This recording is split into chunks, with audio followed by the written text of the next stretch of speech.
Tonight on Noir. We meet LaSorte's pride and joy. Former Navy SEAL Dom Raso tries to bring LaSorte back to the tactical side. I review the Kunin 357, and Stage 8 of the challenge forces me back into the woods. Thank you for joining us on another episode of Noir. So what you got in store for us today, Mr. Man? Well, you know, one of the things that's been happening lately, there have been some self-defense shootings that are out there, you know, and so we talked to friends, and friends mentioned, like, you know, why aren't these people being shot in the legs? You know, if they need to be shot, why not in the legs? And you and I have talked about this in the past, and you had a really good story as to explaining to people why that's just not really the smart thing to do. Yeah, I think, well, I mean, to us, because, you know, we kind of have a better understanding of it, but I think for a lot of people who don't know much about guns, their only exposure is what they see in movies. Yeah. And in movies, we all know the rules. No one ever misses. No one ever runs out of bullets. Right. No reloads. And when you shoot people, they fly back 110 feet. Right. Yes. Unfortunately, in reality, hitting a moving target is really hard. Right. Yeah. I think what happens is your focus is, boom, the threat.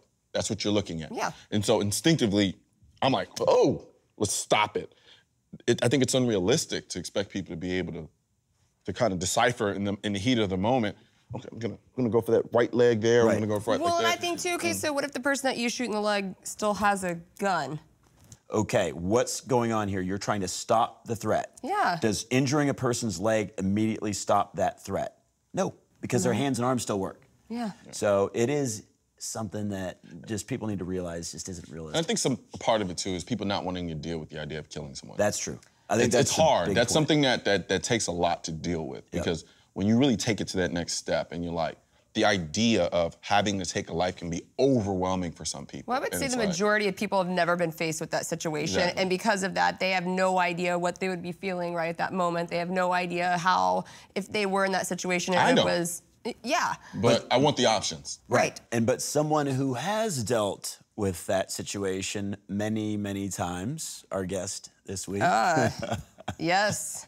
So he knows all about center mass and not necessarily shooting for the legs. Yeah, and I want to see what happened to you this week. Yeah, I don't know if you really do, but we'll see. Dude, the shooting that we're doing on the show, this athletic shooting, it's driving me crazy. I'm not doing any of the stuff that I've trained for 2 decades to do, like scan after you get done shooting, tactical reloads, shooting from cover and concealment, doing speed reloads, transitioning from rifle to handgun. I just feel like I'm gonna be in trouble if I get in a fight. Let's go.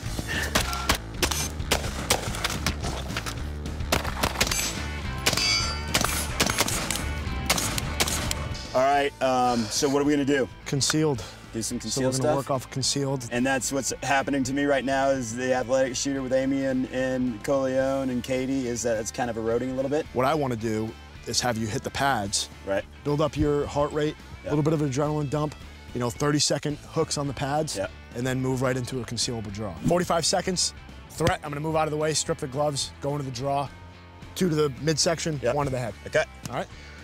Woo! Stand your ground. Okay. Ready? Go. All right. Move, breathe, breathe, breathe. Harder. You're here to fight for your life. Come on. Let's go, let's go, let's go. This is what happens before a fight. This is how you're gonna feel. Let's go. Harder, faster. Move. Think about what's behind me. Think about what's happening next. Right. Stretch, go into the draw, stand your ground.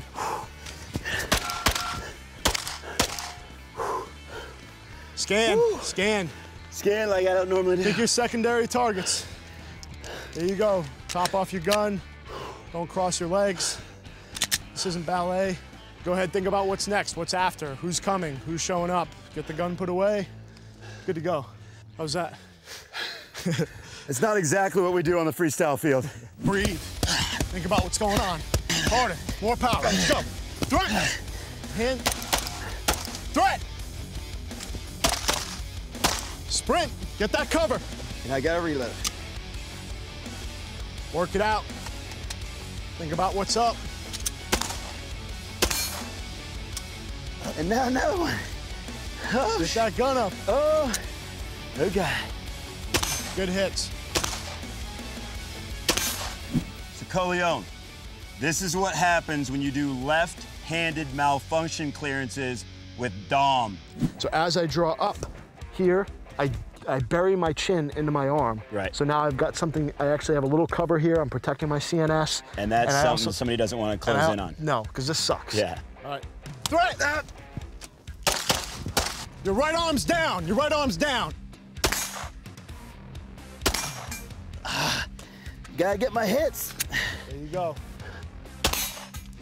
Dude, I forgot how this was so good. It's not unrealistic to think that we're on a static range, but if your gun starts malfunctioning, Right.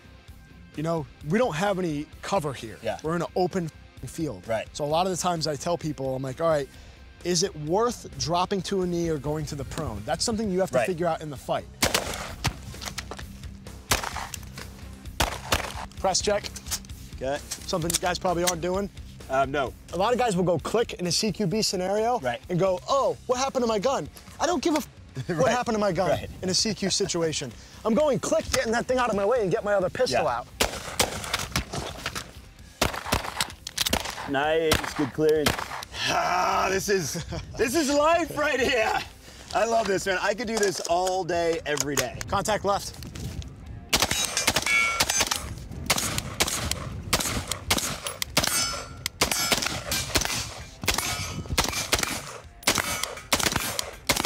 Oh, that was fun, man. That was fun. This really showed me what I missed and what I've been missing. But I got to run to Dallas for a meeting, buddy. I'm going to leave you back out here to continue to train. Nice work, brother. Obviously, awesome seeing you, Absolutely. Man. Awesome seeing you. Keep it up. Keep the reps going, and don't let Noir get to you, man. No, I don't know. Let Noir That's get what I need to avoid, man. But this was my home.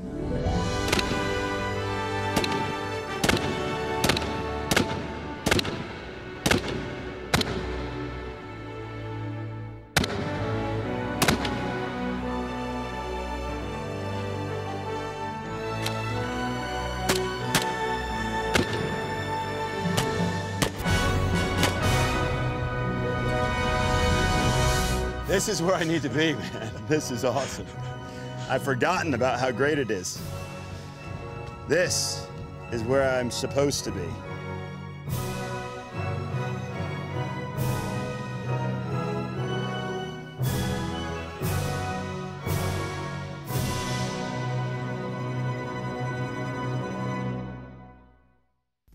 The Coonan 357 Magnum 1911 is one of those guns that you just can't help but make the bang, bang sound each time you pull the trigger. Because clearly, the fireball this thing creates isn't enough theatrics and drama for you. This gun simply commands an unbridled level of respect. From a distance, it looks like a regular old 1911, but when you feel it in your hands, you realize you're holding something special. It's bigger and a bit meaner than your average 1911. Like if you shot it into the sky, it would create another hole in the ozone layer. There's a certain crude refinement about this gun. Picture Mike Tyson playing the violin. For such a brolic presentation, the trigger is incredibly precise and deliberate. The only thing stopping you from shooting this gun fast is the cartilage in your wrist. Sure, it shoots a lot softer than a .357 Magnum revolver, but make no mistake, the likelihood of developing arthritis increases with each pull of the trigger. Initially, your heart's gonna wanna put this gun in the novelty box, but don't let it. This isn't some oversized show-off toy you bring out to get 1 million views on YouTube when your gun recoils and knocks you on your ass. This is a viable platform in my mind. I run and gun with this gun the same way I can with the Glock 19. It may not be as agile or as practical as a Glock 19, but this is no safe queen. This gun was built to be shot, even if it feels like it's trying to destroy itself every time you shoot it. The drama and controlled chaos of this gun gives you a wow novelty factor, but it still has the ability to be a shootable, boringly reliable gun. I always say the M&P 1522 is the most fun I've ever experienced shooting a gun. And now, I can easily say the Coonan 357 Magnum is a close second.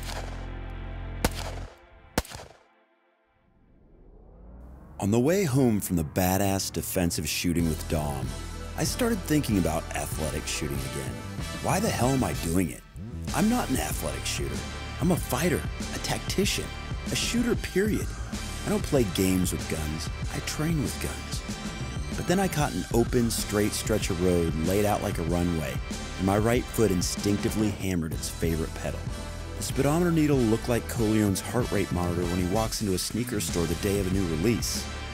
Why was I driving like this? In the city, I drive to survive, glancing both ways through an intersection, even on a green, watching other drivers' hands to predict their next insane move as I pass by. The list goes on. Was there a purpose? Was I training to be a better defensive driver? Or is there something deep inside me activated by a fast car and an open road? I've been lying to myself all these years. I'm not a tactician. I'm a competitor, a rush junkie, an athlete. Coleone, I'm back!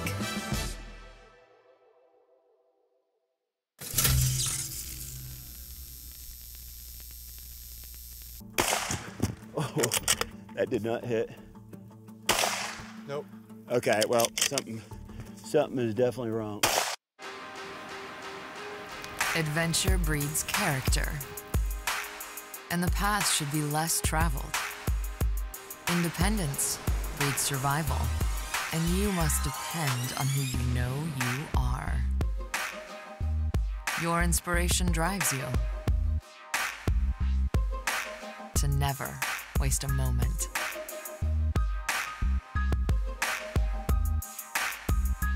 As a pioneer, an advocate, a gun owner, it's time to celebrate your lifestyle every single day.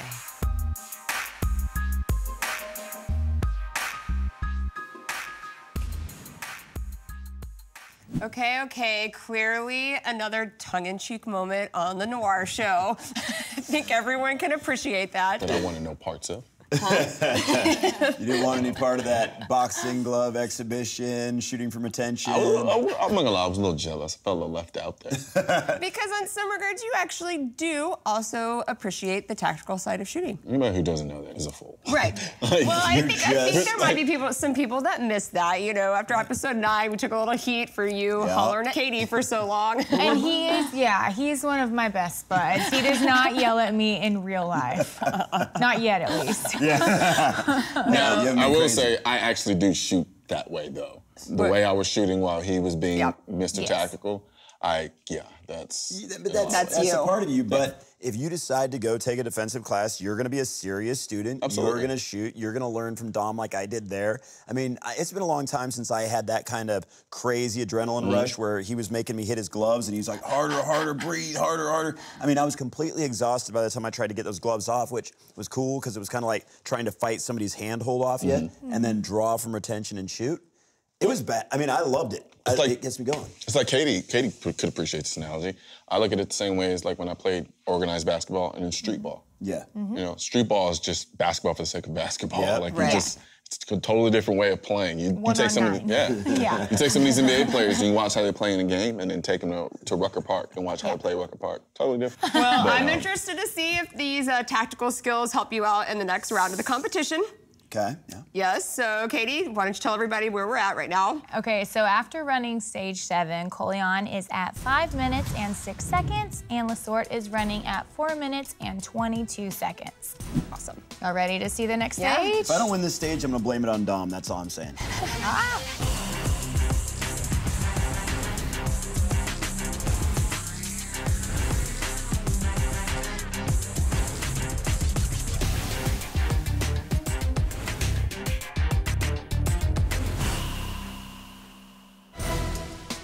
This is a 12-hit triangle layout shot entirely with the Mossberg MVP bolt-action rifle. After 3 hits at the 50, they'll run to the 90-yard berm for 3 more. The next station is still from 90 yards, this time from the wooded area, where the shooters might look to employ a tree rest. Finally, it's a 40-yard forward dash back to the original station for 3 last hits from the 50-yard line.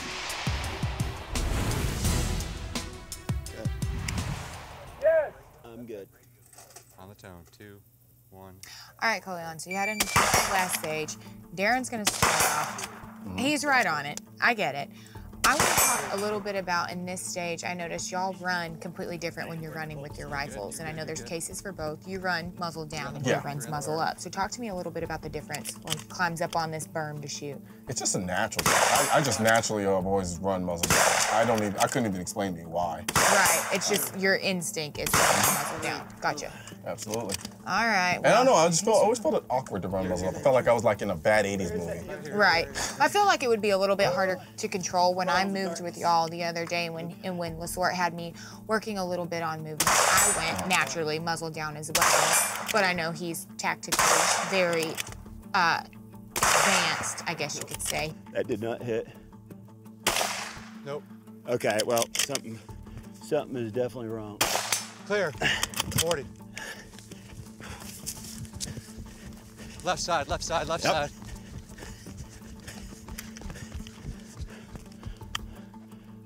Oh, where are we? One. He's. Oh yeah, he sure is. That's gotta feel good. He's supposed to be the bolt gun guy. I think this is where you're gonna catch up. Like I said, I feel like every time that you've gone behind him is when you really perform well because you're an athletic, competitive-minded person. See what you gotta beat, and you can go out and beat it. I would have to agree with that. I don't want to, but yeah. Yeah. The fact that I'm behind in and of itself is bothering me. All right, LaSorte, I got you running at 74.47. 74.47. This is your chance to make up some time. Don't patronize me, man. Buddy, we're clear this out. See what you got. All right, LaSorte, come on over here.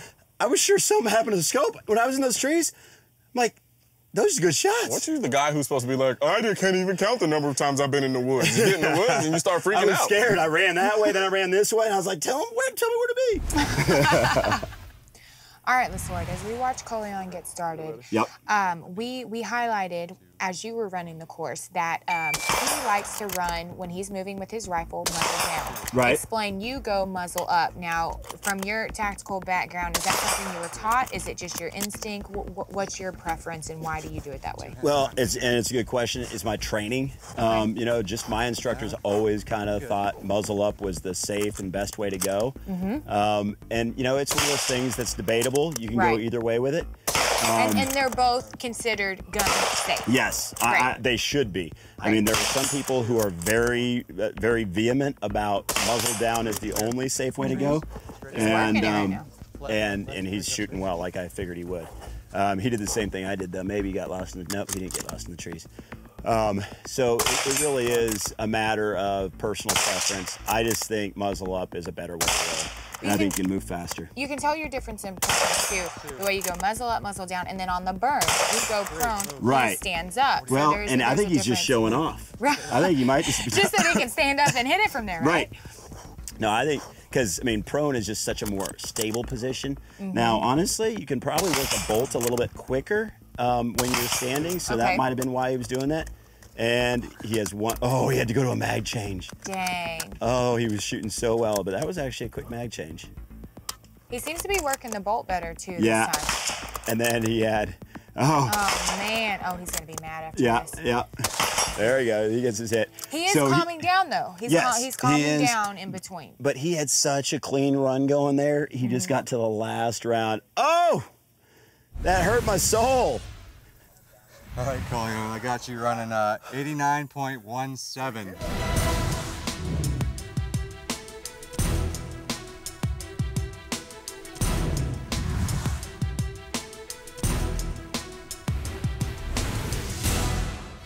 Katie, I always love getting another female's perspective, and you were up close and personal throughout this entire competition. So what was your takeaway from this? You know, it's been cool. Each stage has kind of pointed out some big differences between Coleon and LaSorte. So, Coleon, I'm curious. I got to hear LaSorte's perspective on why he chooses to go prone on the berm. Why is it when you go on the berm you like to stand up? Because I'm a show-off. Okay, fair enough, because he's a show-off. Or a butterfly. No, I'm dead serious. There was no reason. I have no rhyme or reason for why I go and stand at the top of the berm. It looks if really he felt cool. like laying down one day, I'm sure he would do that like too. Heroic and like that King one. of That's the a Mountain. statue. Like in 1,000 years, there'll be a statue of Coolio Noir on top of a hill shooting a bolt-action rifle. You never know. Part when of our it is freestyle shooting part goes of it is the famous. butterfly too, because it's like, how often you get to say, yeah, I stood on top of a berm during a shooting Yeah. competition and shot from standing on top of it. So I got lost in the forest. I got lost in the trees. He was running circles. Yeah. I hope you guys saw that and paid attention. Yeah, And this we is the saw same, LaSorte this is the same circling guy who trees. likes to make fun of me because I've never been in the woods Yeah. yet. He's still getting lost. He put you, yeah, Coleon. My old eyes failed me, yes.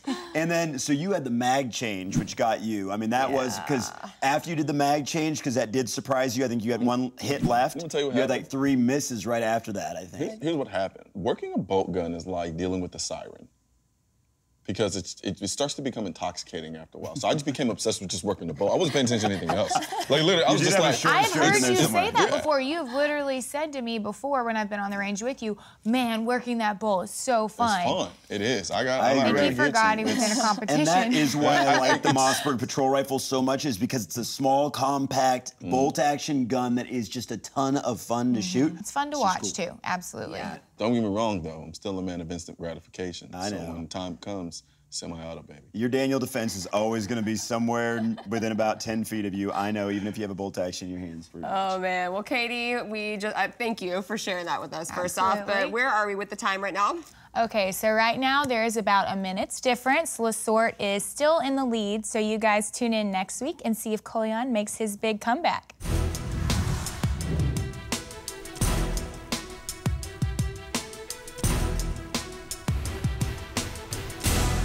Next week on Noir. It wasn't that he was going down, so. Look at that. Damn, he got him quick. Oh, yeah. Whoa! That is a big man running right there. 4.